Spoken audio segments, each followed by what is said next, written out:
Young black Prodigy was rejected by the school, but in the end, she made everyone regret in silence. The morning air hung thick with the scent of early autumn, damp leaves, sun-warmed pavement, and the faint trace of cinnamon from the neighbor's porch, where someone had just cracked open a fresh-baked pie. Somewhere nearby, a screen door creaked open, followed by the quick shuffle of house slippers against cracked concrete. Sprinklers clicked lazily in the distance, leaving silver droplets glinting on yellowing grass. And from the cracked window of a modest single-story home, the soft hum of a gospel radio floated into the street like a lullaby wrapped in static. Inside, the kitchen was dim, lit only by the gold spill of light through a lacy curtain. The counters bore small signs of a lived-in life: a chipped ceramic mug, a bowl of ripe pears, the day's mail stacked neatly beside a half-completed crossword. Her cat curled in a patch of sun on the linoleum floor, its tail twitching with sleepy disdain. The refrigerator buzzed with the tired rhythm of an old machine doing its best. And at the kitchen table, Amara sat, elbows tucked in, back straight, hands clasped so tightly her knuckles turned pale. She wore her school uniform even though there was no school today. Navy pleated skirt, white blouse perfectly pressed, a tiny red ribbon holding back her thick curls. Her feet, in scuffed black flats, didn't quite touch the floor. 13 going on 30. Her eyes were fixed on the envelope. It lay on the table like a sleeping threat. White, heavy, embossed. The kind of envelope that made adults sit down before opening. Martha, her grandmother, stood behind her, one hand resting gently on Amara's shoulder, the other holding a knife poised over a block of butter she'd forgotten she was slicing. Her eyes were on the envelope too. The letter had come from St. Augustine Preparatory Academy, the elite private school on the hill, the one with ivy climbing its stone walls and chandeliers in its dining hall, the one with SAT tutors before freshman year, the one with students whose last names opened doors to boardrooms and law firms. Amara had applied with precision, straight A's, top percentile national scores, volunteer hours logged at the community library, teacher recommendations that read like love letters, every I dotted, every T crossed. Her future had felt certain. The knife clinked gently as Martha set it down. "You ready, baby?" she asked, her voice low but steady. Amara gave a single nod. Martha opened the envelope with a slow, practiced hand, unfolding the letter inside like a map. Her eyes scanned the page, and then the smallest breath escaped her lips. Not a sigh, not quite. More like the sound you make when you're trying to hold back disappointment so it won't spill and soak the room. Amara watched her face, then reached for the letter. She read it silently. Once, twice, a third time. Then she placed it back on the table, lined it up with the edge like it was still useful, like it still meant something. "They said they're not confident I'm the right fit for their academic environment," she said, her voice so even it felt wrong. Martha didn't respond. She was still looking at her, not the letter, at the girl sitting perfectly still, like her body knew if it moved, something inside might crack open. "But my scores," Amara began, then stopped. Her voice, so rarely uncertain, faltered. "I did everything right." Outside, a lawnmower growled to life. A dog barked. The mail truck rumbled down the street, the sound impossibly loud in the silence that followed. Martha slowly sank into the chair beside her. Her fingers curled around Amara's hands. "For there's nothing wrong with your work," she said. "Nothing wrong with you." Amara didn't cry, that made it worse. She just stared out the window, past the peeling paint and crooked blinds, into the blur of a world that didn't seem to notice she'd just lost something. And then, as if the moment had waited for silence to make its entrance, a sound echoed from the hallway. The soft, irregular creak of the old floorboards under unfamiliar steps. Someone was in the house. Martha stood fast, instinct replacing thought. She moved quietly, guiding Amara behind her with one arm, as the other reached for the wooden spoon on the stove, the closest thing to a weapon in reach. But it wasn't a stranger. It was the mailman. He stood in the doorway, cap in hand, brow furrowed. "Sorry to walk in, Miss Martha," he said, his voice low, "but I knocked, and no one came." Martha didn't relax. The mailman took a breath, then extended a second envelope, identical in size and weight to the one already opened. "This one came separately," he said. "Courier dropped it, said it was a correction." Martha stared at it. So did Amara. A correction. The envelope trembled slightly in the man's hand. He placed it on the table, nodded once, then turned and left without another word. Martha didn't move. Neither did Amara. For a long time, the envelope sat untouched, silent in its presence, like a puzzle that had fallen into the wrong room. The second letter, the one that wasn't supposed to exist. The air grew thick again, with heat, with confusion, with something unnamed. Amara reached for it, and in that moment something shifted, not in the air, not in the room, but in the space between who she had been and who she was about to become. Because this wasn't just about a school anymore. This was about something deeper, and it had only just begun. The envelope sat unopened for almost an hour. It was a curious thing, how something so small, so silent, could carry such weight. It was no different in appearance from the first, but somehow it seemed heavier, like it had soaked up the sorrow in the room and turned it into something even harder to hold. Martha stared at it without blinking, her fingers folded over one another like she was holding a prayer in her lap instead of her hands. And Amara. She sat still as a statue, her eyes unfocused, like her mind had slipped somewhere else entirely, far away from kitchens and rejection letters and the peculiar arrival of a second chance in a white envelope. Outside, the sun had shifted behind clouds, casting the room into a soft, dull grey. Shadows stretched long across the linoleum floor. The cat had moved from its warm patch by the window to the foot of the table, sensing the tension the way animals often do, instinctively, quietly, and without needing to understand its source. It was Martha who moved first. She reached forward, slow and deliberate, and picked up the second envelope. She held it close to her chest for a moment, her thumb brushing the edge as if she were trying to feel its truth through the paper. Her jaw tightened. She had spent nearly 7 decades learning to read between the lines, not just on paper, but in people, in systems, in silence. And something about this moment didn't sit right. Something about it scratched at an old scar that had never quite faded. She looked at Amara, who had not spoken a word since reading the first letter. "I'm going to open it now, baby," she said softly. Amara nodded barely. The paper tore neatly, a practiced hand. Martha unfolded the letter inside and read it once, twice, then lowered it to the table with a sharp breath through her nose. Not anger, not surprise, just the cold confirmation of a suspicion she had hoped, prayed, was wrong. "It's the same answer," she said. "But why send it again?" Amara's voice was flat, but her eyes were wide now, confused and searching. "Why say the same thing twice?" Martha turned the paper so Amara could see the signature at the bottom. It wasn't the same. This one was signed by the school's admissions director, not a printed signature but written by hand, in elegant looping ink, as if to add a touch of formality to a dismissal, as if that would soften it. Amara's brow furrowed. She wasn't used to losing, not like this, not unfairly. Her young mind, sharp and methodical, was trying to make sense of something that simply didn't, and perhaps couldn't make sense. Not logically, not academically. Martha leaned forward, resting her forearms on the table. "I want you to listen to me, Amara," she said, her voice firmer now, the kind of tone only grandmothers know how to use, the one that wraps truth in warmth but doesn't water it down. "This isn't about your grades, it's not about your scores or your essays. You did everything right, everything they told you to do." She paused, watching the confusion on her granddaughter's face start to curl into something else. Not anger, not yet, but a tremor of realization. "They've never turned down a student with your record," Martha continued. "Never. And I would know. I taught some of them. Their sons, their daughters. I saw what kind of work got accepted, and I saw what didn't." The room went very still. Amara blinked slowly, then turned back toward the window. She didn't cry, not even then. "They didn't even give me a chance," she whispered. And it was that quiet whisper that pierced Martha deeper than any scream could have, because she'd heard it before, in different voices, over different years, echoing through time like a sad refrain.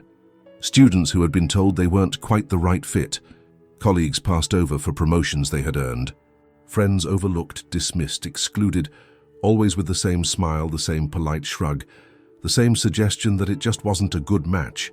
But what they meant was something else entirely. What they meant was, you are not one of us.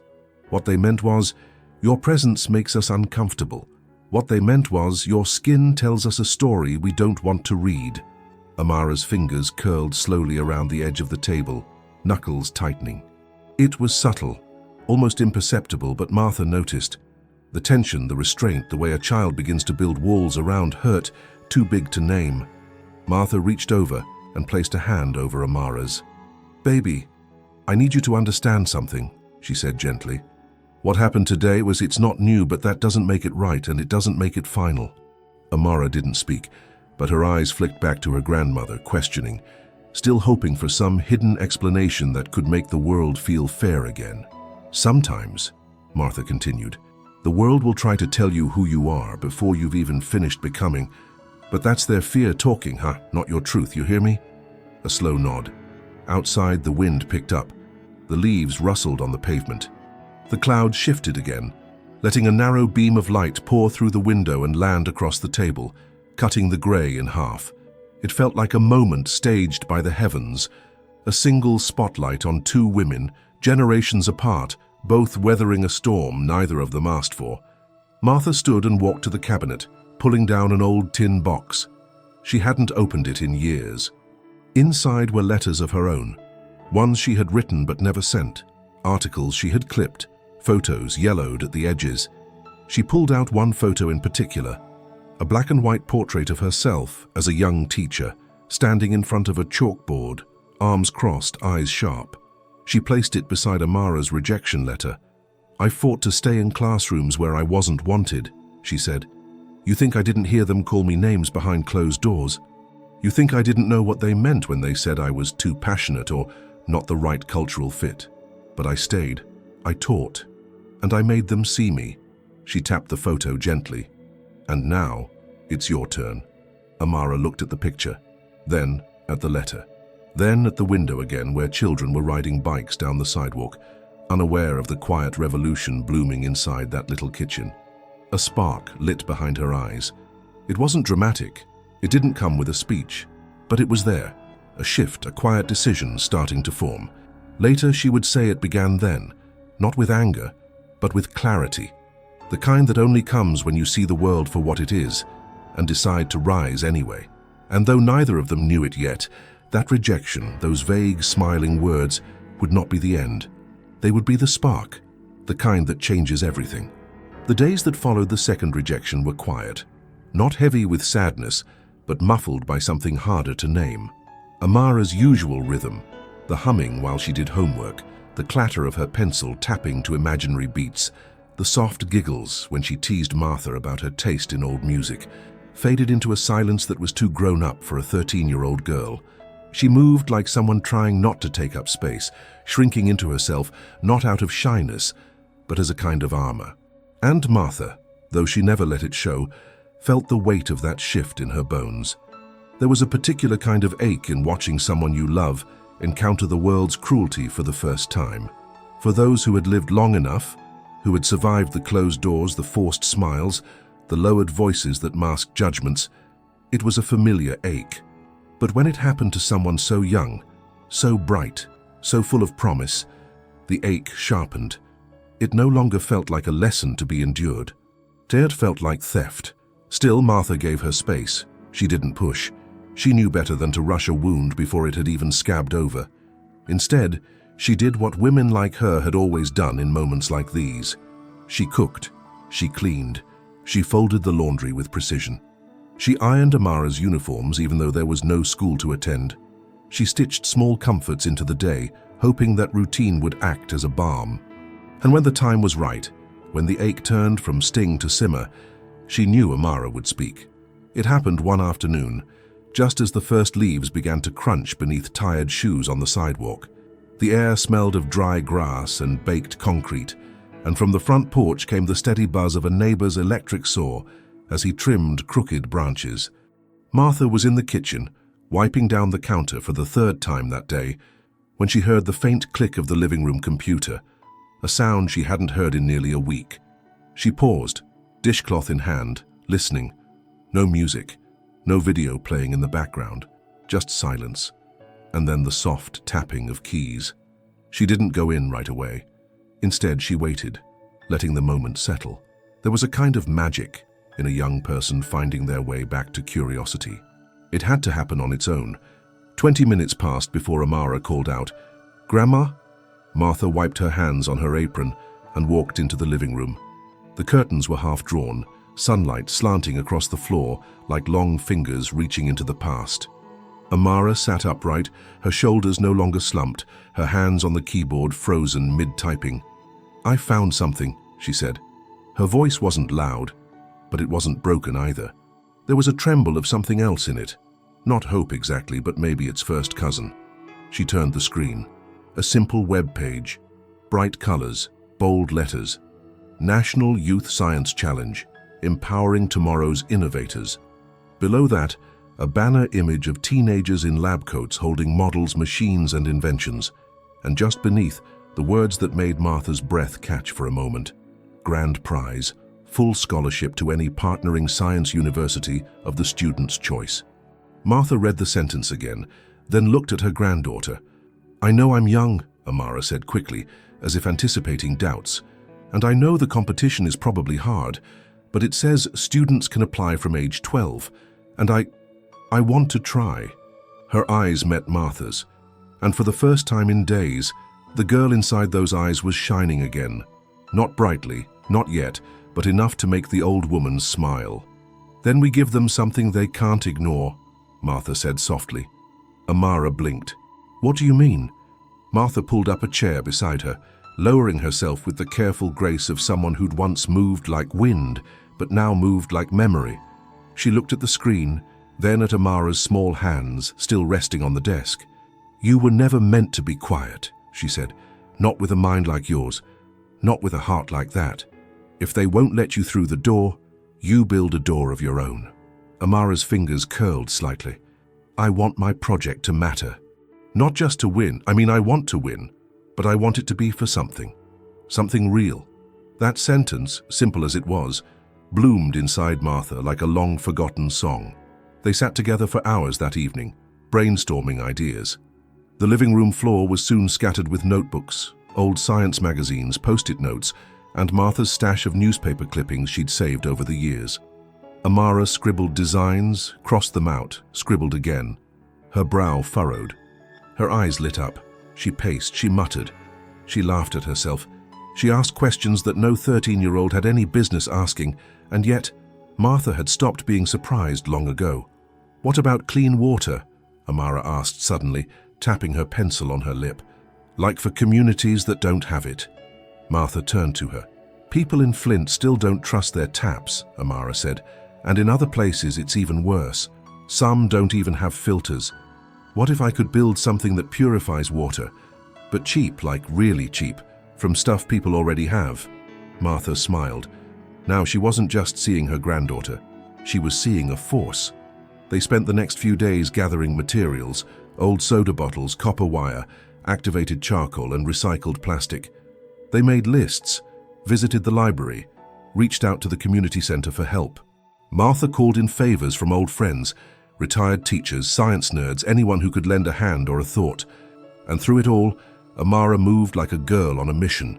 Her grief hadn't disappeared, but it had found a direction.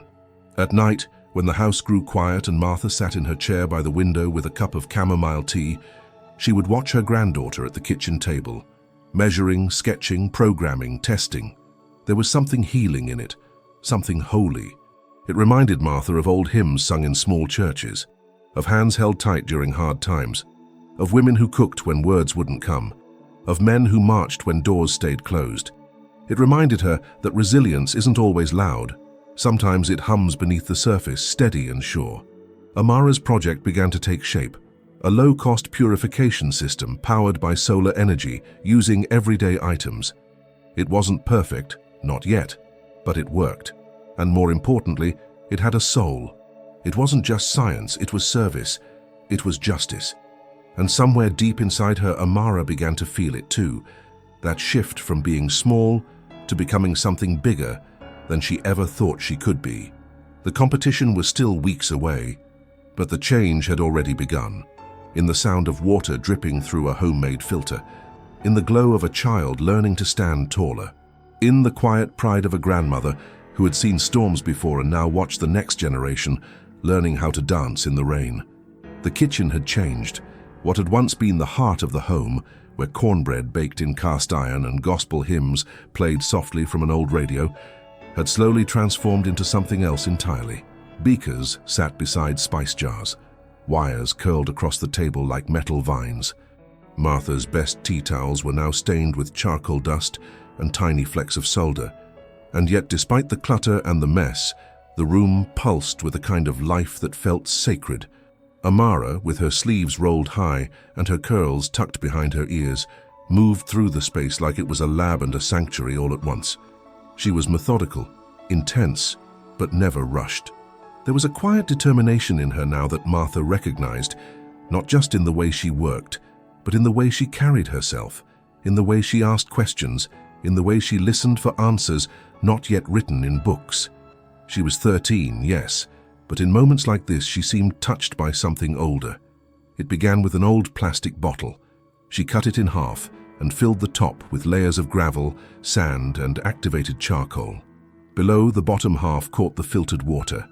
It was simple, almost too simple, but when she poured cloudy tap water through it and watched the droplets fall clear into a mason jar below, something flickered in her chest. Not pride, not yet, but a quiet promise that she might be onto something.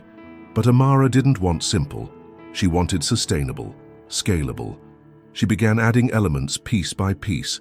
A small solar panel salvaged from a broken garden light. A Raspberry Pi microcomputer borrowed from the community center's tech room. Sensors coded with the help of tutorials she watched late at night. Earbuds in, eyes wide, fingers moving fast over the keyboard. Martha watched it all in awe.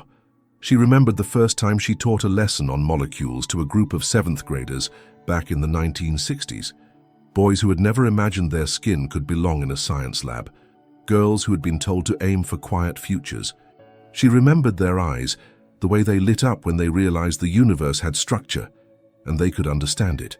And now here was Amara, a grandchild of that legacy, not just learning science, but building it into something that could help the world. One evening, as twilight crept through the blinds and the air smelled faintly of ozone from soldering wires, Amara sat back in her chair and exhaled slowly. "It works," she said, almost to herself. Martha leaned in, wiping her hands on her apron. "You're sure?" Amara nodded. "I tested it 3 times. It removes about 70% of contaminants. That's not perfect, but it's a start, and it's cheap. Less than $5 to make." She paused, eyes scanning the homemade purifier. "If I can improve the filter membrane, maybe it could be 80%. Martha smiled, not just at the numbers, but at the way Amara spoke about people she'd never met, about communities without clean water, about mothers boiling river water in dented pots, about children drinking from rusted pipes. "This isn't just about science," Amara said, quieter now. "It's about dignity."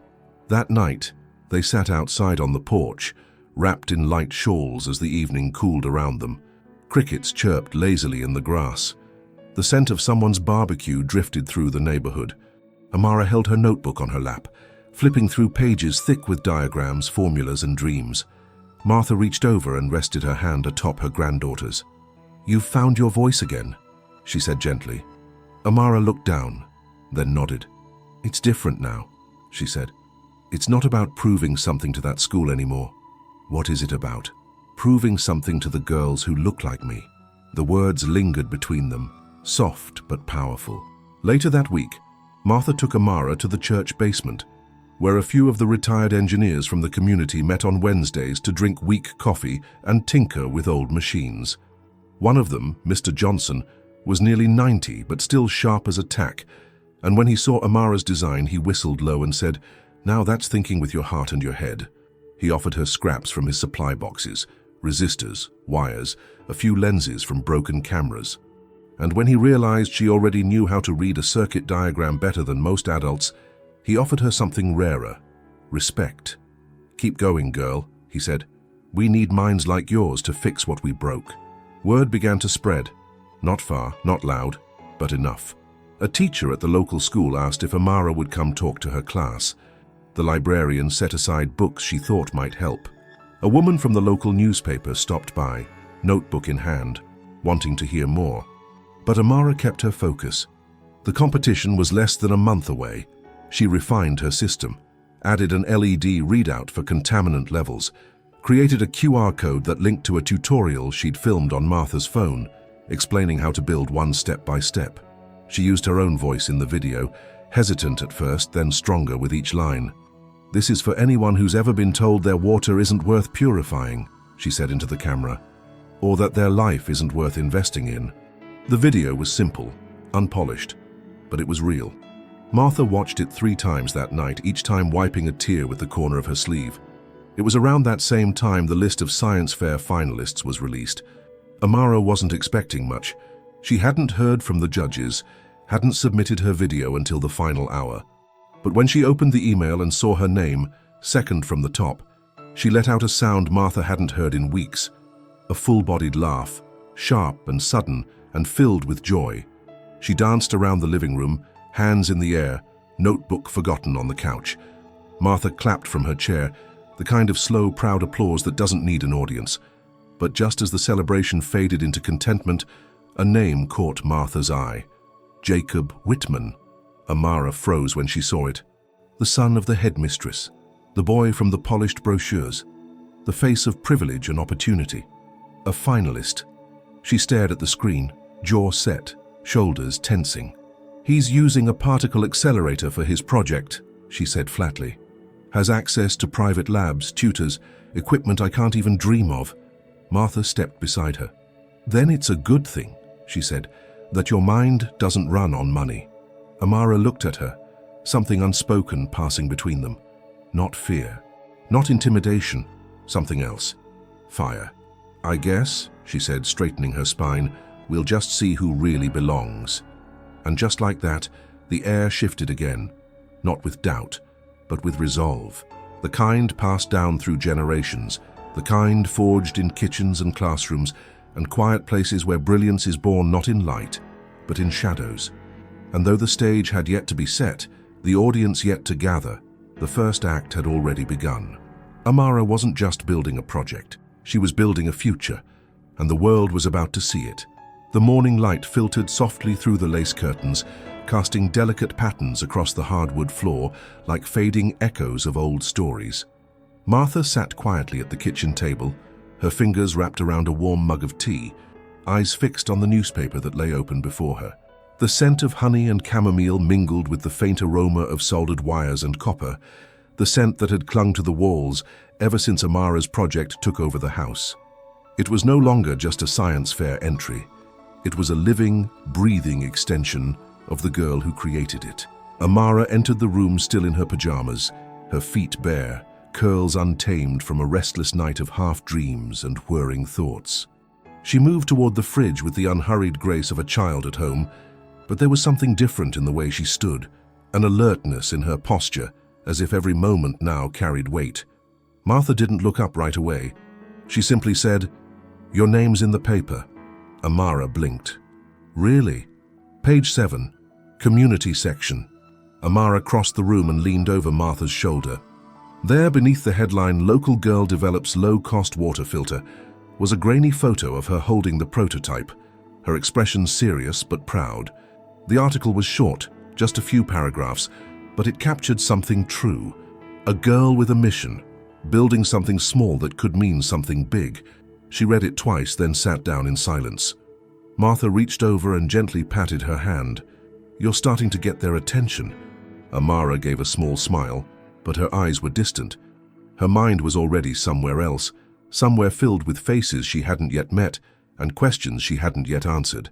Later that afternoon, as the clouds rolled in and the sky took on the color of tarnished silver, an email arrived. It was from the competition organizers, a welcome packet for the finalists. It contained the schedule, judging criteria, venue details, and most importantly, the list of confirmed participants. Amara scrolled through the names slowly until she saw it again. Jacob Whitman. The name stood out like a sharp edge. She clicked on his profile, accessible through the finalist portal. a polished headshot, a 3-paragraph biography, a mention of his recent internship at a university lab, a quote from a private science tutor, his project title, A Scalable Model for Particle Acceleration in Wastewater Treatment. Amara stared at the screen. She didn't doubt his intelligence. She didn't even resent his access, but there was something in the tone of it all, the ease, the certainty, the unspoken assumption that he belonged, that unsettled her. It reminded her of that letter from St. Augustine Prep, of the vague dismissal, of being told politely that she did not fit. And now here he was again on the same path, but with every door already held open before him. That evening, while the rain tapped softly against the windows and Martha stirred a pot of collard greens on the stove, Amara sat at the table revising her notes. Her notebook was full of annotations, red circles, blue stars, green arrows, a rainbow of revision and resolve, but her fingers trembled slightly as she wrote. Martha noticed. She turned down the stove and walked over, placing a gentle hand on her shoulder. "What's wrong?" Amara didn't answer immediately. She closed the notebook and traced a finger along its edge. "He's everything they say brilliance looks like," she said quietly. "The right face, the right voice, the right last name." Martha took a slow breath and pulled out the chair beside her. "There's more than one kind of brilliance," she said, "and the kind they don't expect. That's the kind that changes things." Amara looked at her, uncertain. "You think I can beat him?" Martha gave a small smile. "I think you already have." Amara didn't understand at first. "Because you're building for more than recognition," Martha explained. "He's solving a problem on paper.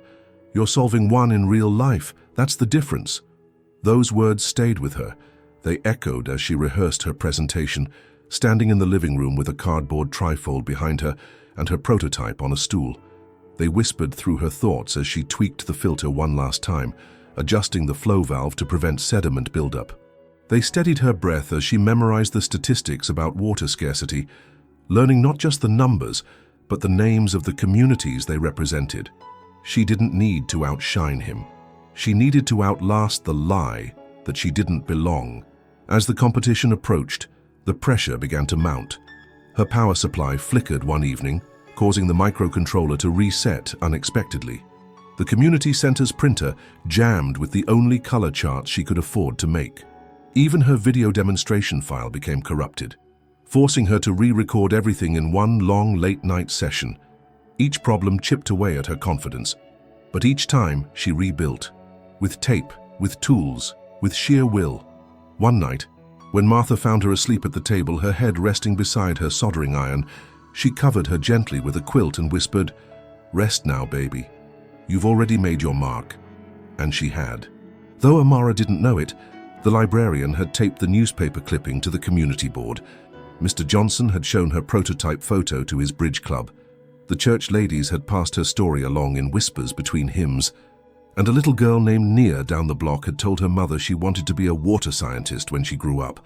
Amara had planted seeds, and even if the judges couldn't see them, others had. The day before the competition, as she packed her materials carefully into an old suitcase lined with towels for protection, she paused at the doorway of her bedroom and looked back. The bed she had grown up in, the books stacked high beside the dresser, the photo of her parents on the wall, young and smiling, caught forever in a moment before loss had entered the frame. She didn't say anything, but something in her face shifted. A silent promise, spoken only to herself, not to win, but to be seen, truly seen, for what she had built, for what she carried, for who she was. And perhaps in that quiet moment before the world would try once again to measure her worth, Amara finally understood what Martha had known all along, that some girls are born to build, and some are born to break the system that tried to tell them they couldn't. The morning of the final week before the competition began with a sharp chill in the air. The first true breath of autumn had finally arrived, brushing against the windows with a crispness that whispered of seasons turning and time running short. Martha stood by the stove stirring a pot of steel-cut oats, the cinnamon rising with the steam. It was the kind of quiet, sturdy breakfast she used to make for her own children, something that stuck to the ribs, something that held warmth for hours, something that said, "You're safe, you're loved, you're ready." But Amara's seat at the table remained empty. She had been up late again, Too late for someone her age, though Martha hadn't said a word. Some things she knew were more important than sleep, things like dignity and purpose and proving yourself not just to others but to yourself. Still, Martha felt it, a weight in her chest that hadn't been there before, a mother's intuition dressed now in a grandmother's worry. The way Amara moved lately, shoulders tight, eyes rimmed with fatigue, speech shorter and more clipped, it wasn't just about the project anymore. It was the pressure, the weight of doing something harder than her years, something more demanding than most adults ever attempted.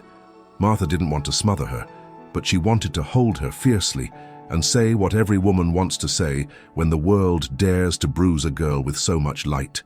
You don't have to carry all of this alone. It was just past 10 o'clock when the first failure happened.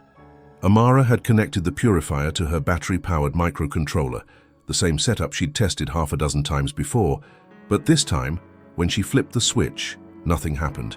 Then a sudden crackle, a small plume of smoke, the unmistakable smell of burning plastic. She gasped and yanked the wires apart, heart pounding, fingers trembling. The circuit board was fried. The voltage regulator had failed. A power surge, maybe, or a mistake in one of the last rewiring attempts. But the result was the same. Her system was offline, and the heart of her project had just gone up in smoke. She sat there for a long moment, staring at the charred edges of the board like they were a betrayal. Then slowly she gathered the broken pieces, stood up, and walked them into the kitchen. Martha turned from the stove just in time to see Amara place the burned board on the counter. She didn't cry. She didn't speak. She just stood there, chest rising and falling too quickly, her lips tight with the kind of restraint that makes a person feel much older than they are. Martha didn't ask what happened. She didn't need to. Instead, she turned off the stove, set the spoon down and reached out her hand. "Sit with me," she said softly. Amara sat. "I can fix it," she said quickly, the words tumbling out too fast. "I just need to reorder the parts. I can pay for them. I have some saved. Or I'll ask Miss Janice at the center. Or—" Martha raised a hand not to scold, but to still her. "It's all right to be upset," she said. "I'm not upset," Amara said, blinking fast. "I'm just tired." Martha reached across the table and took her hand. "Tired is what they count on," she said gently. "Tired is how they win." Amara looked away, toward the window. "It's not just the board," she said after a moment. "My mentor, the guy who was helping me at the center, he's sick, caught the flu and he won't be back before the fair. And the new sensor I ordered, it's been delayed, something with the supplier. I've tried calling 3 times. Martha nodded slowly, her thumb brushing across Amara's knuckles. "They say every fire starts with a spark," she murmured, "but it's the wind that decides if it spreads." Amara furrowed her brow. "What does that mean?" "It means this moment doesn't define you, but what you do next might." They sat in silence for a long while, the steam from the oatmeal curling into the air between them, the radio playing faintly from the back room, a gospel song, slow and aching, about mountains that could be moved if only the soul remained steady. That afternoon, Amara returned to her notes, reworking what she could salvage. She reached out to her science teacher, who lent her a spare breadboard. She emailed the competition organizers, asking if replacement parts could be submitted past the original deadline. And each time the answer was no, or not yet, or maybe later, she didn't stop. But Martha saw the strain growing behind her granddaughter's eyes. It was the kind of quiet collapse women knew too well, especially women who had once been told to be grateful for scraps while watching others feast. It was the exhaustion that came not from failure, but from always having to fight twice as hard for half as much. And just when it seemed like things couldn't stretch any thinner, a knock came at the door. It was evening, and the sky had turned the color of ash. Martha opened the door cautiously, unsure of who might be visiting so late. And there, standing on the porch with a satchel slung over one shoulder and a cane in hand, was a man she hadn't seen in nearly 20 years. Dr. William Leland. His beard was grayer now, his posture slower, but his eyes, still sharp, still kind, hadn't changed. He had once been a professor of chemical engineering, one of the first black faculty members at the local university, a quiet legend among the old guard, a man who had fought with brilliance rather than bitterness. "Martha," he said, smiling, I heard your girls making waves. Martha blinked, stunned. You still know how to knock, she said softly. I figured barging in wouldn't be polite after all these years. She stepped aside. Dr. Leland entered with the calm of someone who carried storms in his past, but chose not to speak of them unless asked. He took one look at Amara's project, examined the burned circuit board and nodded once. We can fix this, he said. Amara stared. You know how? I've built prototypes older than your grandmother's record player, he said, and I've burned a few along the way. She smiled for the first time in days. They worked into the night, the old man with a magnifying glass perched on his nose, the girl taking notes at lightning speed. Martha watched from the kitchen, a quiet guardian holding the space with tea and prayers. And as the new board began to take shape under Dr. Leland's hands, Amara's voice began to steady again, not with hope alone, but with something more durable. Legacy. The kind built by hands like his. The kind passed on through lines of resistance and invention. By midnight, the purifier blinked back to life. The screen lit up. The sensor pulsed. The LED glowed a soft, steady green. It was working. Not perfectly, but powerfully. And somewhere between the solder and the silence, between generations gathered over wires and wisdom, something profound took root. Amara wasn't alone anymore. And the world, ready or not, would soon learn that some inventions weren't just mechanical. Some were born to heal, some were born to challenge, and some were born like this one in the heart of a girl the system tried to shrink, but who, with every setback, only grew stronger. The next morning dawned quiet, but not in the way that suggested defeat. It was the quiet of something sacred, the silence that blankets a chapel before the first hymn, or the hush that follows a storm when the air smells cleaner, renewed. In the kitchen, Martha moved slowly, her bones aching from a restless night, but her heart full in a way it hadn't been in years. There was something deeply familiar in the sight of Amara and Dr. Leland, hunched over wires and notebooks, murmuring in low tones like co-conspirators of invention. For Martha, it brought back memories of chalk dust and squeaky shoes, of after-school tutoring in empty classrooms, of young minds blooming beneath the weight of doubt and proving brilliance in spite of it. She remembered the long battles she fought as a black woman educator, in a time when the world barely tolerated her presence, let alone her leadership. Now, watching her granddaughter resurrect a vision from the ashes of failure, she felt the quiet echo of all those who had come before, women who'd held firm against erasure, men who dared to teach when the world told them to stay invisible, entire generations who had built futures out of broken pieces. Dr. Leland moved with the calm precision of a man who had long ago stopped needing to prove himself. His hands, though stiff with age, still held grace. He didn't rush Amara. He didn't overcorrect. He simply asked questions, real questions, the kind most adults skip when talking to children. And Amara responded with a fire Martha hadn't seen in weeks. Gone was the tentative doubt. In its place was conviction, tempered by humility and fed by purpose. They began testing the new filter in stages. Dr. Leland brought his old field testing kit, scratched, dented but still reliable, and together they checked for turbidity, pH balance, and bacterial presence in water samples from a nearby creek. The purifier, powered by solar cells and monitored through a simple digital interface, worked with remarkable efficiency. Not perfect, not industry grade, but effective enough to matter in places where access to clean water was still a distant dream. Amara took notes meticulously, adjusting components with a practiced hand. Each improvement wasn't just about the fare anymore. It was about truth. Could this system work for families in rural towns? Could it be replicated in villages far from power grids? Could children drink safely from streams their grandparents had warned them to avoid?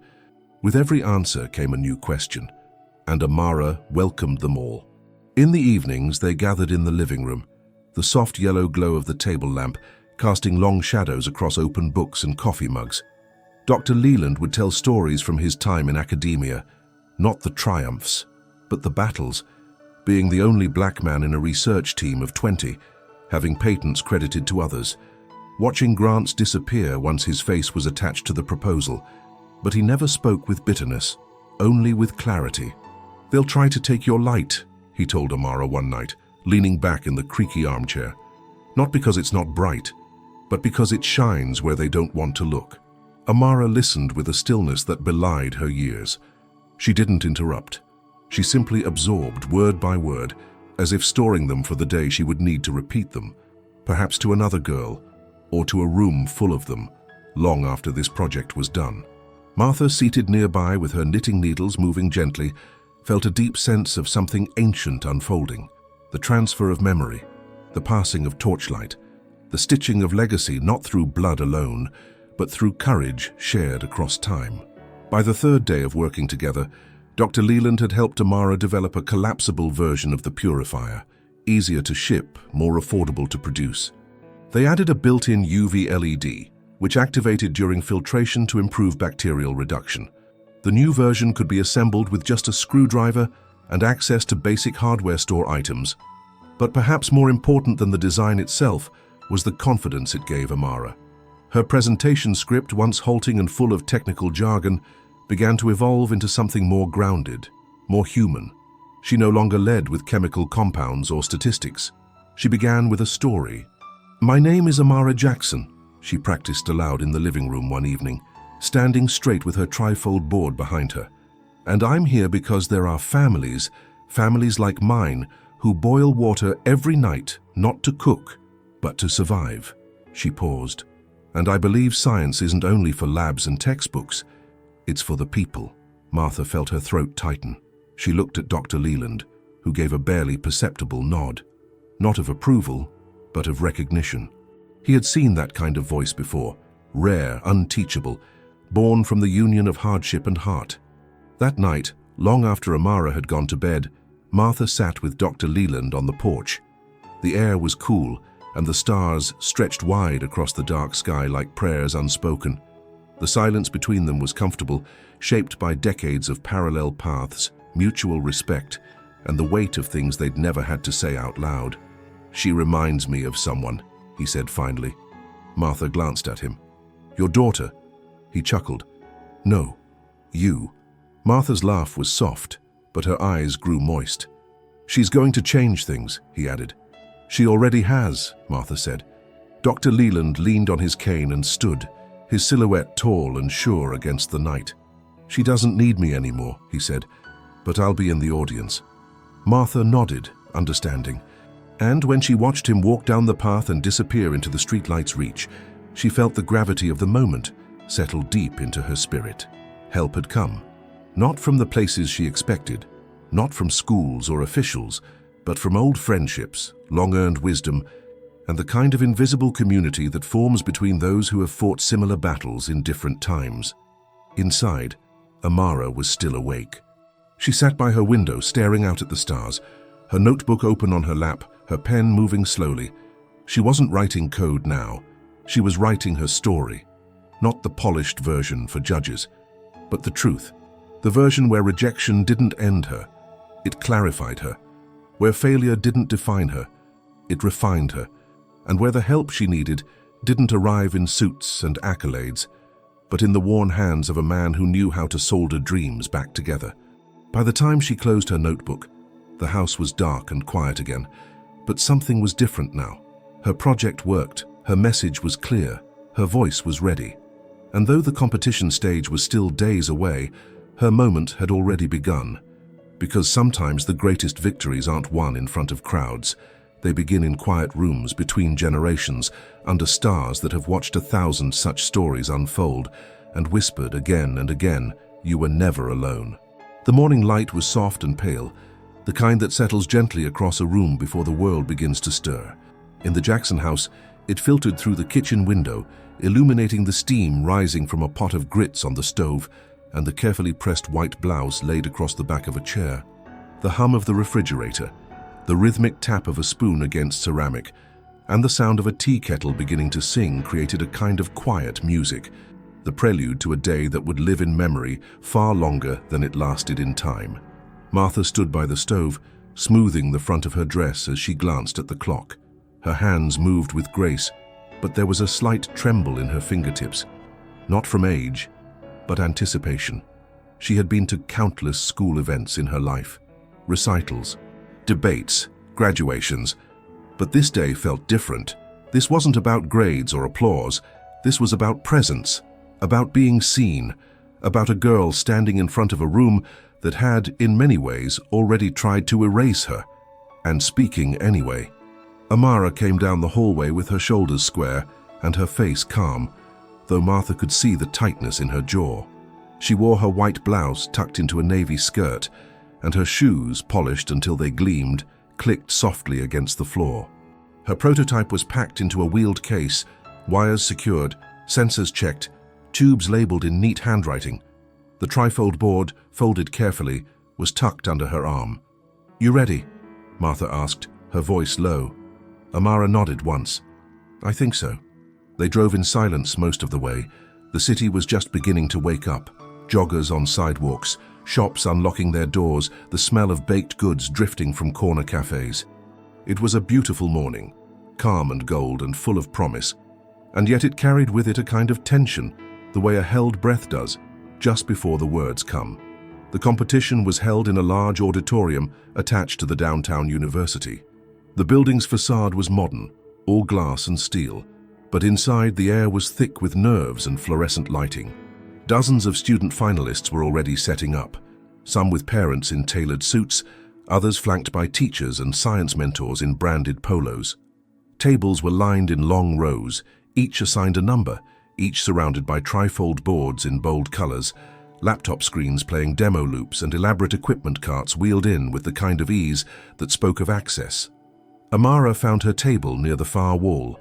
It was not in the center, not in the spotlight, but she didn't flinch. She unpacked her system with methodical care, each piece placed with steady hands and quiet focus. Martha helped her unfold the board, align the filter, and adjust the display screen.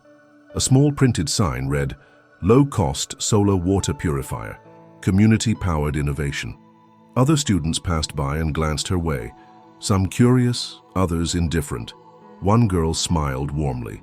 A boy in a blazer gave a quick nod of acknowledgement, but most eyes slid past her without pause, until he arrived. Jacob Whitman. He was tall, composed, his tie perfectly knotted, his shoes polished to a mirror shine. His setup spanned 2 tables, complete with a standing digital display, looping animation, and a small tank with simulated wastewater. A man who appeared to be his science tutor spoke with one of the judges, offering a firm handshake and a brochure. Jacob caught sight of Amara and offered a small, practiced smile. Not hostile, not warm, merely courteous. The kind of look you give someone you expect not to see again. Martha saw it too. She stepped closer to Amara. "Let him have his polished gadgets," she whispered. "You've got something he doesn't." Amara kept her eyes on her project. "I've got a reason," she said. The opening speeches began with the dean of the university praising innovation, the spirit of youth, and the importance of community-driven solutions. A panel of judges was introduced, professors, researchers, philanthropists, all dressed in muted suits and carrying clipboards. And then the tour began. Each judge would visit each station. 10 minutes. No more. By the time they reached Amara's table, she had already seen 3 judges pass quickly through other student booths. They were polite, efficient, but rarely stayed long. When the first judge approached her, a woman with salt and pepper curls and a maroon scarf, Amara took a breath, held it for a beat, then let it out. "My name is Amara Jackson," she began, "and I built this purifier not for a grade or a trophy, but for my grandmother, for the families on my block, for the kids who boil their drinking water in soup pots." She didn't rush. She didn't hide behind jargon. She walked the judge through each part of the system: the recycled bottle frame, the UV light integration, the cost breakdown, the solar panel usage. Then she turned to the stories. Families who couldn't afford store-bought filters, communities where kids got sick from school water fountains, how a $5 prototype could mean the difference between safe and unsafe. The judge didn't take notes. She listened, fully. Eyes locked on Amara, nodding slowly, one hand resting against her chin. "So you designed this from scratch?" she asked. "With help," Amara said. "But the idea, the purpose, that's mine." More judges came. One asked about the science behind the activated charcoal. Another wanted to know about scaling. A third, quiet and observant, simply watched her demonstration, then said, "Thank you," with a sincerity that surprised Amara. Even Jacob passed by once, walking with one of the judges. He paused at her table just long enough to hear her explain the filtration process. Their eyes met, hers unwavering, his briefly unsure. And then he moved on. By the end of the tour, Amara's throat was dry, her legs sore, but her spirit was high. She hadn't fumbled. She hadn't shrunk. She had spoken with clarity, with honesty, with purpose. And Martha, sitting just outside the judging area on a folding chair near the window, had watched it all. Her eyes never left her granddaughter. Her hands, folded in her lap, gripped each other tight. And when Amara finally walked toward her, the judges moving to their deliberation room, Martha stood and opened her arms. "You did it," she said. Amara leaned into the embrace. "I don't know if I won," she whispered. Martha kissed her temple. "Baby, you already did." The auditorium quieted again. Students gathered in clusters. Some laughed nervously. Others scrolled their phones, pretending not to care. A man stepped up to the podium at the front of the room. The lead judge, he tapped the mic. "Thank you to all of today's presenters. You've each shown creativity, intelligence, and passion. But as always, one project stood out, not just for its science, but for its soul." Amara's breath caught. Martha's hand found hers. The judge cleared his throat. "And the winner of this year's National Youth Science Competition is..." There was a beat. A silence that stretched just long enough to change a life. "Amara Jackson." The room erupted. And in that one moment, under white lights and applause and the hum of a purifier still blinking quietly on her table, Amara stood tall. Not just as a student, not just as a competitor, but as a voice the world had tried to silence, now rising. The sound of her name echoed like a bell through the vast auditorium, bouncing off the high ceilings and lingering in the stillness that followed. For a breathless second, no one moved. No one clapped. No one whispered. It was as if the very air paused to confirm what had just been said. Then the silence cracked. Applause erupted. Not polite, scattered clapping, but a rising tide of genuine, unrestrained celebration. Some students turned to look at Amara in surprise. A few smiled. Others stared blankly, their expressions caught somewhere between admiration and disbelief. But in the middle of it all, under the bright stage lights, Amara stood frozen. One hand lightly pressed against her chest, as if to check that her heart was still beating. Martha rose from her seat with the grace of someone who had waited a lifetime for this moment. Her eyes glistened, but she didn't blink them away. This was a moment meant to be seen clearly. She didn't shout or wave. She simply placed her hand over her own chest, mirroring her granddaughter, and nodded once. A small, proud gesture that held the weight of generations behind it. A volunteer called Amara's name again, gesturing toward the stage. She walked forward slowly, not from uncertainty, but from reverence. Each step was deliberate, as if she were walking not just for herself, but for every girl who had been told she was too young, too poor, too different, too much. The world had tried to shrink her, but it had failed, and now she stood taller because of it.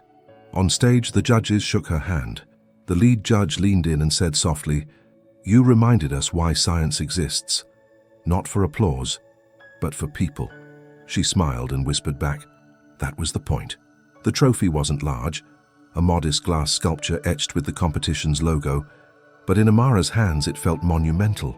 She held it close, not above her head, not for show, but near her heart where the whole journey had begun. Photos were taken, flashbulbs flickered, reporters jotted notes furiously, but none of that mattered as much as the moment her eyes found Jacob Whitman in the crowd. He stood near the back of the room, his face unreadable. His arms were crossed and his posture was stiff. He wasn't clapping, but he wasn't leaving either. There was something in his gaze, not anger, not resentment, but a quiet reckoning. He had expected this to be his stage, and instead, he had witnessed something undeniable. Even he could see it. His mother, the head mistress of the school that had once rejected Amara, sat beside him. Her face was stone, her lips pressed into a tight line. She didn't stand, she didn't smile, but she also didn't look away. And that, perhaps, was the most powerful moment of all, because Amara wasn't just seen. She had made them see her. When the ceremony ended and the crowd began to thin, Martha made her way through the congratulatory murmurs and reached Amara just as she stepped down from the stage. They didn't speak right away. They just embraced. Not a short hug, not a polite pat on the back, but a long, steady hold, the kind that grounds a person, the kind that says, "You did it. I saw it. I always knew." "Grandma," Amara whispered, her voice muffled in Martha's shoulder. They couldn't ignore it. "No, baby," Martha said, her voice thick. They couldn't. They sat together on a bench outside the auditorium while the sun began to lower in the sky, casting golden light across the city's tall buildings. Cars rolled by, pedestrians passed with grocery bags and strollers, and life resumed its rhythm, unaware that a history had just quietly been made inside that building. Amara set the trophy beside her, leaning back and closing her eyes. "Do you remember when I said I just wanted them to see me?" she asked softly. Martha nodded. "Well, now they do," Amara said, "and I'm not sure what to do next." Martha chuckled gently. "You keep walking. That's what. You use that voice, that mind, that fire, and you keep walking until the next door opens." Amara turned her face toward the sunlight, eyes still closed. "I think I want to help more people like me. People who don't have clean water. People who don't get second chances." Martha smiled. "Then that's what you'll do." Inside her pocket, Amara's phone buzzed. She pulled it out and saw notifications piling in. Emails, messages, an interview request from a local news station, a congratulatory text from her school principal, and one subject line that made her pause. It read, "Youth Scholar Invitation, National Engineering University." She tapped it open, read the first few lines, then handed the phone silently to Martha. It was an invitation, not just a letter. A personalized message from the university's Director of Early Scholars, congratulating her on the win and offering a full scholarship through their Youth Advancement Program, access to mentors, research labs, and courses far beyond her current grade level, the kind of opportunity that redefined a future. Martha read it once slowly, then twice, tears slipping down her cheeks. "They want you," she said, handing the phone back, "for all the right reasons." Amara looked at the message, but her eyes weren't wide with shock. They were steady. She wasn't surprised, not anymore, because for the first time, she wasn't asking for permission to belong. She had made her place, and the world, or at least part of it, had finally caught up. They sat there a little longer, letting the sun warm their skin, letting the quiet sink in. Then Martha stood and offered her hand. "Come on, Dr. Jackson," she said with a grin. "Let's go home." Amara laughed and took her hand. "Not a doctor yet. You're already something more." And together they walked into the evening light, a girl who had refused to shrink and the woman who had taught her how to grow, stepping forward, not into the end of a story, but the very beginning of one that would stretch far beyond them both. The house was unusually quiet that morning. Not the heavy silence of worry, nor the fragile stillness of heartbreak, but the full-bodied calm that settles in when something profound has shifted, and nothing needs to be said. Martha sat at the dining table in her favorite chair, its cushion worn to the shape of her frame after years of early mornings, quiet devotions, and folded laundry. The table in front of her was cluttered, a mix of the familiar and the new. Amara's notebooks, her printed article from the community paper, a laminated flyer announcing the winners of the National Youth Science Competition, and beside it all, a simple white envelope with a bold university crest embossed at the top. Amara had not yet opened it. She had set it down the night before after receiving it from the courier, saying only, "I want to open it in the morning." Then she went to bed, not nervous, not pacing, just quiet. As if the girl who had fought so hard to be seen now needed a moment to sit in the truth of being recognized, not for what she had suffered, but for what she had created. The sun streamed through the kitchen window, casting warm golden bars across the tiled floor. Outside, the world was moving, birds calling to each other, a garbage truck rumbling down the street, the faint bark of a neighbor's dog. But inside, time had slowed, giving space to something sacred. Amara entered the room with sleep still in her eyes but purpose in her step. She wore her robe, her feet bare against the cool floor. Martha looked up and smiled, not with her lips but with her whole face, the kind of smile that only grandmothers give, The kind that says, "I see you for everything you are and everything you will be." Amara sat down across from her, the envelope between them. For a long moment, neither spoke. Then Amara reached out, broke the seal with one clean motion, and unfolded the letter. Her eyes moved quickly at first, scanning for the words she hoped to find. Then they slowed, reading with care. When she looked up, her eyes were shining. "They're offering a full scholarship," she said softly. "Not just tuition, housing, travel, mentorship. They want to feature my work in their early research program." Martha exhaled, a long, slow breath that carried decades of prayers, of quiet hopes whispered into pillows, of battles fought not for self, but for the future. "They called it a breakthrough in socially driven innovation," Amara added, her voice filled with a kind of stunned joy. "They said it shows promise for scalable implementation in global communities." Martha chuckled, her voice thick. "They're just now catching up to what we already knew." Amara stood and walked around the table. She leaned down and wrapped her arms around Martha from behind, resting her chin on her shoulder. For a moment, neither moved. Then Martha reached up and laid her hand on Amara's cheek. "I'm proud of you," she said, "but not just for the scholarship, for the way you walked through all of it, with your head high, with your heart open." Amara didn't speak, but her eyes closed and her face softened, allowing the moment to settle deep. Later that day, the local newspaper came to do a follow-up story. The reporter, a kind woman named Dolores with silver hair tucked into a neat bun, had met Amara weeks before when she was still tinkering in the kitchen. This time, she brought a photographer and a long list of questions. "What's next for you, Amara?" she asked gently, her pen poised over her notebook. Amara thought for a moment. "I want to keep working on the purifier," she said, "but not just in the lab. So I want to take it to the places that need it. I want to train people to build them, teach them how to modify them for their communities." Dolores nodded, clearly impressed.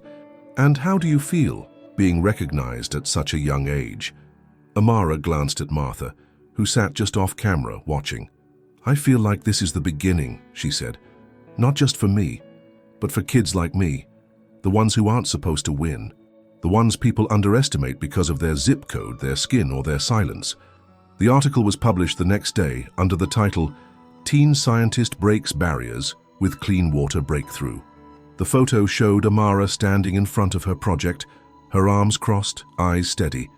Behind her was the trifold board, and just beside her the purifier itself, simple and powerful, glowing softly with the green LED that meant the water was clean. The story spread quickly. Teachers printed it and taped it to classroom doors. Local news picked it up and aired a short segment. Mothers clipped it and saved it. Grandparents passed it around church fellowship halls. A retired science teacher mailed it to a former student now working in state government. The ripple was quiet but wide, and the letters started coming. At first, just a few, handwritten notes from neighbors and distant cousins. Then more, dozens, some typed, some scrawled in blue ink. Letters from other girls who saw her on TV, from parents asking how to replicate her design, from teachers requesting classroom kits, from children thanking her for proving what was possible. Amara read every one. She kept them in a shoebox under her bed, each folded neatly, each marked with the date it arrived. Some brought laughter, others brought tears. All of them brought something deeper, the awareness that her story had already begun to shift other people's stories. That her voice, once nearly silenced by a rejection letter, now echoed in places she might never see. And through it all, Martha remained close. She helped Amara respond to the letters. She made tea during interviews. She called Dr. Leland just to tell him, "You should have seen her face when she opened that envelope." And in the quiet of the evening, after the phone stopped ringing and the world went still, she would sit on the porch and watch the stars. Sometimes Amara joined her, wrapped in a blanket, both of them sipping tea from mismatched mugs. "You ever think about how far this will go?" Amara asked one night. Martha smiled without looking away from the sky. "I think it already has." And in the hush that followed, under that deep indigo sky, the air full of possibility and the scent of jasmine from the neighbor's fence, Amara understood that the prize was never the scholarship. It was the spark that had moved from her hands to her heart to the world around her, and would in time light the way for many others. It began with just one, a plain white envelope, no return address, tucked neatly between the pages of that morning's newspaper. Martha had found it after setting the kettle to boil and walking out to the porch in her slippers, her movements slow but steady, the way a woman moves when she's practiced the same rhythm for decades. She brought it inside, placed it on the table beside Amara's empty cereal bowl, and didn't think much of it until the kettle began to whistle. When Amara returned from her morning walk, something she had taken up since the competition, a quiet ritual that helped her keep her thoughts clear, she noticed the envelope. Her name was written on the front in careful cursive, the kind that looked like it belonged to someone who had grown up writing letters, not texts. She opened it with curious fingers. Inside was a single sheet of pale pink stationery. The handwriting was slightly shaky but elegant. "Dear Amara, I watched you on the news. I don't know you, but I saw my granddaughter in your eyes. She's in 4th grade and thinks science isn't for girls like her, but then she saw you. Now she's saving for her own kit. You made her believe again. Thank you. Sincerely, Mrs. Helen Montgomery, age 72, retired nurse, mother of 4, grandmother of 8. Amara didn't say anything at first. She read the letter again, then again. Finally, she passed it across the table to Martha, who read it silently, her lips curving into the softest smile. That one letter cracked something open. Over the next week, more arrived. Not in piles, not in waves, but in a slow, steady trickle. Some came with return addresses, others with only first names. Many were handwritten, with the ink smudged in places, and more than a few had clearly been folded and unfolded several times before arriving. These were not fan letters. They were something else. They were testaments. One was from a retired teacher in Mississippi who had spent 30 years teaching girls who had been told they were only fit for typing or nursing. "You reminded me why I stayed in the classroom all those years," she wrote. "I wish you had been one of mine." Another came from a man in a small farming town in Arkansas who had lost his wife to waterborne illness decades earlier. "Clean water isn't science fiction where I live," he said. "It's survival, and you made it feel possible again." There were letters from librarians, lunch ladies, community pastors, and retired custodians, from single mothers and great-grandmothers, from people who had once been children denied a voice. They wrote not just about Amara's invention, but about her presence, her posture, her calm clarity, the way she had looked into the camera and spoken not like a child, but like someone who knew what it was to carry more than her age should allow. One letter came from a 12-year-old girl in California who had drawn a picture of Amara standing in a lab coat with a crown on her head. The caption read, "You're the queen of clean water." Amara laughed when she saw it, but Martha noticed the way she gently tucked the drawing into the box without bending a single corner. It was Martha who eventually found a shoebox to hold them all. She lined it with one of her old silk scarves, the blue one she used to wear to Sunday service. It had a small tear near the edge, but the fabric was still smooth and strong. She placed the letters in carefully, one by one, smoothing each fold, preserving each voice. "This box," she said one evening as they sat together on the porch, "is your reminder for the days when the world is loud and mean, when doubt tries to whisper in your ear. You open this and remember who you are, what you've done, who you've touched." Amara nodded, her eyes thoughtful.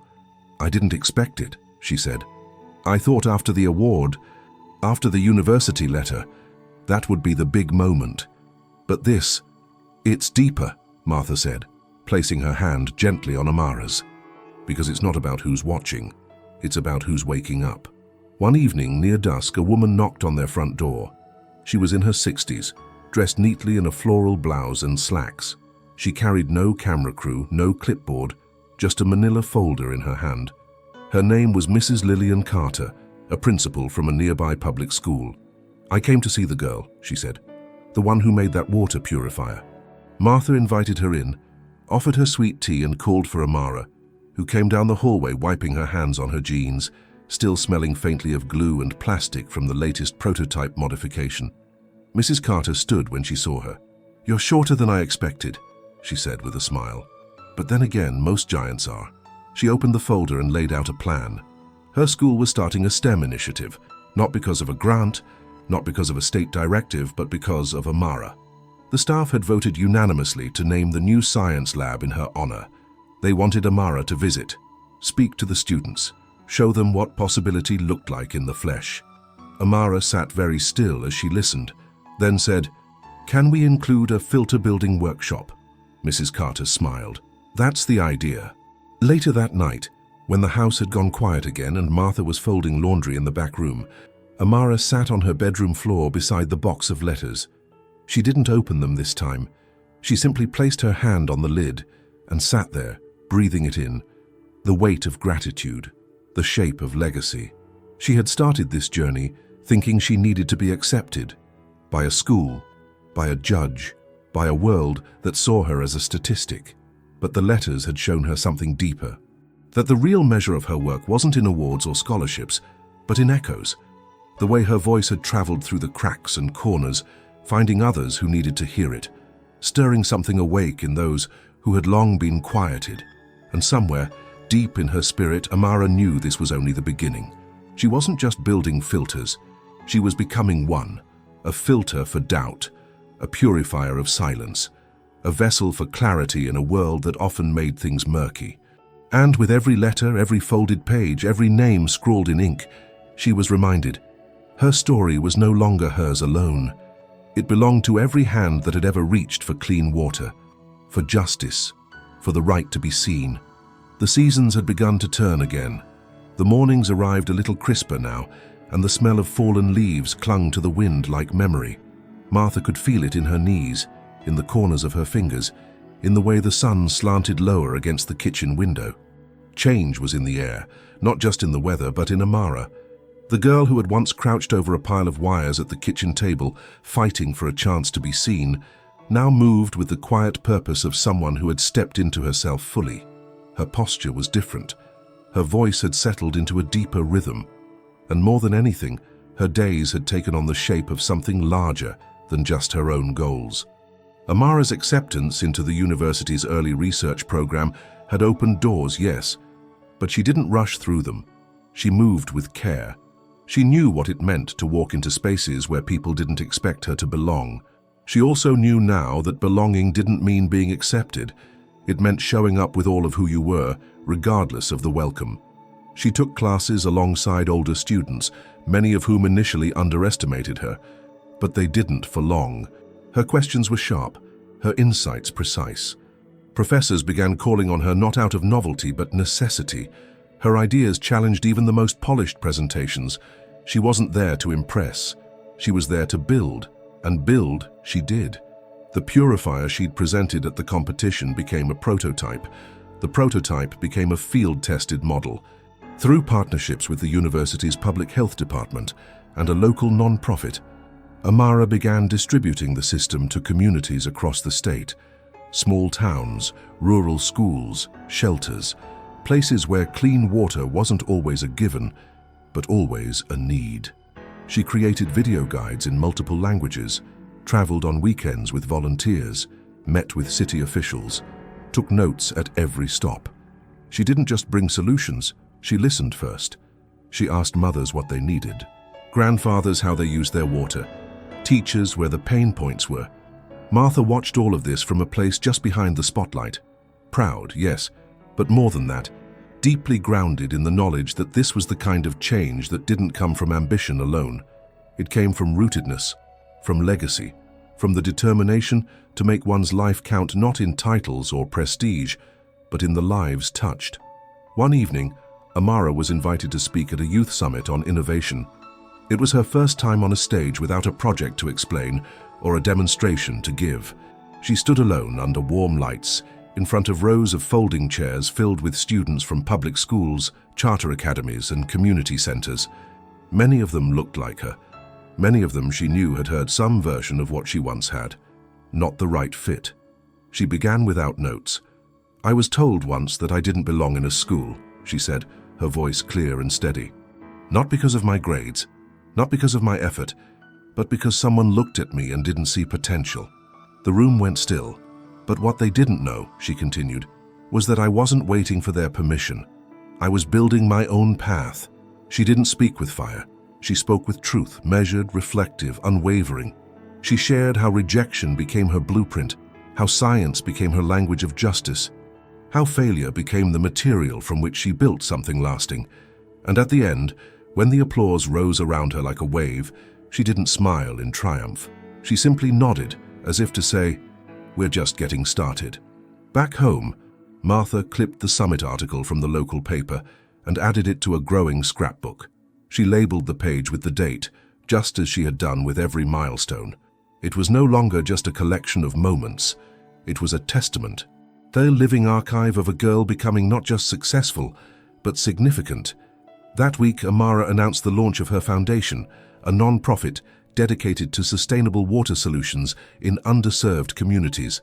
It wasn't flashy, it wasn't backed by celebrity endorsements or massive donations, but it was built with care, intention, and deep community input. She named it Clear Future, a nod both to clean water and to clarity of vision, the kind Martha had always believed in, even when the rest of the world had been slow to catch up. She gathered a small board: Dr. Leland, her former science teacher, a public health nurse from a rural town they'd visited, and Martha, not for show, but because Amara knew no one read between the lines of human need like her grandmother did. They held their first strategy meeting in the very kitchen, where Amara had once cried over a rejection letter. The table was now covered in folders, grant proposals, community survey results. The smell of cornbread baking in the oven floated through the room. Dr. Leland leaned back and chuckled. "I've seen a lot in my life," he said, "but I've never been in a boardroom that smells like sweet bread." Martha raised an eyebrow. "Then you've never been in the right ones." They all laughed, not loud but full. The kind of laughter that rises from deep wells, the kind that says, "We've walked through fire. Now we're building something with the ashes." That night, after the others had gone, Amara lingered at the kitchen table. The sun had gone down, and the light above cast soft shadows across the scrapbook still open beside Martha. "You know," Amara said, "sometimes I still wonder what would have happened if they had just accepted me that day." Martha looked up from her tea. "You might have gone to their school," she said, "might have done well, might have followed the path they carved for you." She paused. "But you wouldn't have carved your own." Amara smiled slowly. "I guess rejection was my real invitation." Martha reached across the table and took her hand. "It was," she said, "to something better." And in the hush that followed, broken only by the ticking of the old clock on the wall and the gentle clink of a spoon against a teacup, it became clear that Amara Jackson was no longer just a girl with a science project. She was a movement in motion, a seed that had taken root in unlikely soil and grown into something strong enough to shift landscapes. She was more than a scientist now. She was a builder of futures, a bearer of water, a breaker of cycles. And her story, once nearly silenced, had only just begun to ripple across the world. The morning of the statewide education summit felt different from any other. Outside, the air was crisp, carrying the scent of ripening apples and fallen leaves. Inside, the atmosphere in the conference hall hummed with anticipation, not just for another keynote speech, but for something more. It was as if everyone sensed that today would deliver more than ideas. It would deliver transformation. Amara stood backstage, her hands folded in front of her, all the nerves and calm she'd cultivated these past months coexisting in her chest like coiled springs. Her heart fluttered with recollection of the rejection letter that had begun this journey, of the afternoon spent tinkering over circuits, of letters from strangers saying she had opened their eyes. Now here she was, ready to speak, not before judges or fellow students, but before an assembly of educators, administrators, and policymakers, among them the headmistress who had once dismissed her. Martha approached quietly, placing a steady hand on Amara's shoulder. "You've already changed more than you know," she said softly. Amara nodded, her voice still within her. She took a breath, inhaling the faint fragrance of lilies in a nearby vase, the kind placed at podiums to evoke dignity. Then she stepped onto the stage, lights rising gradually to touch her face. The auditorium's hush enveloped her like a warm shawl.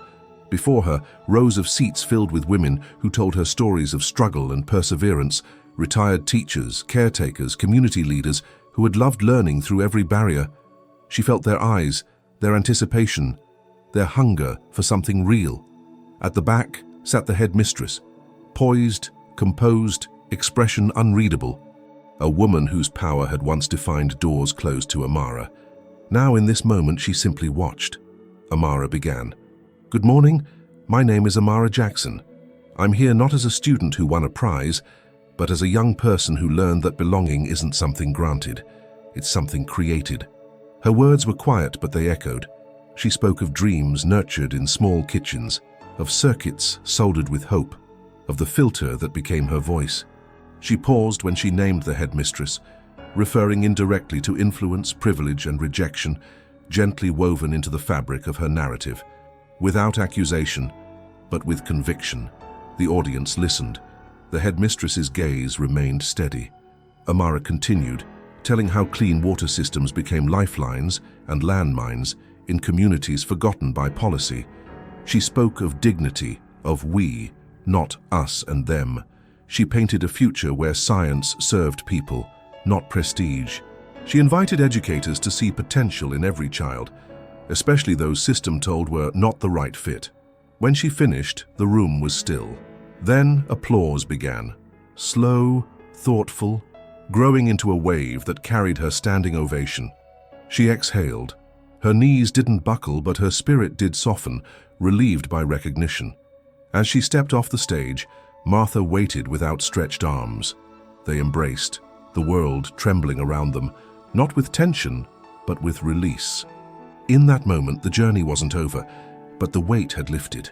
In the crowd, the headmistress rose and approached. Amara tensed, but as the woman drew near, she realized something had shifted in those eyes.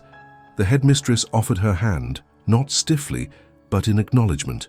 "You spoke truth today," she said quietly, "and I heard it." Amara took her hand, surprised by the tremor she felt in her own voice when she replied, "Thank you." Later, as they walked out together, the orchestra of applause still ringing, Amara felt the full end of a reckoning. Rejection had once defined her trajectory. Now compassion, recognition, and acceptance began to reshape it. Martha linked arms with her granddaughter, steady and proud. Beyond them, the summit hall emptied, but the day ahead brimmed with conversations sparked, doors unlocking, futures being reframed. And so the girl once told she didn't belong had returned, not to demand entry, but to redefine the threshold. In that redefining lay her success and the hope of countless lives yet to be changed.